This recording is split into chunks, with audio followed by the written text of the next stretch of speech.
Pubblicato sul sito della provincia di Agrigento l'avviso per la selezione delle proposte da inserire nel cartellone estivo del Teatro Amatoriale che il Libero Consorzio Comunale di Agrigento intenderà realizzare nel 2026 sul territorio provinciale. L'avviso, approvato con determina dirigenziale del settore turismo, è rivolto esclusivamente alle associazioni teatrali senza fine di lucro che operano in provincia, con esclusione di agenzie o imprese intermediatrici di spettacolo. Le compagnie teatrali interessate potranno presentare domanda di partecipazione alla rassegna utilizzando il modulo allegato nell'avviso tramite PEC all'indirizzo della provincia. Le istanze dovranno pervenire entro le ore 10 del 20 aprile di quest'anno.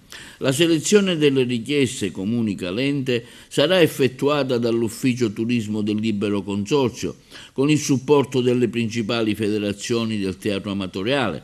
Le compagnie individuate dovranno sottoscrivere un contratto per prestazione di spettacolo teatrale amatoriale da realizzare in provincia, secondo quanto previsto dal regolamento sulle attività promozionali e di spettacolo del Libero Consorzio Comunale di Agrigento.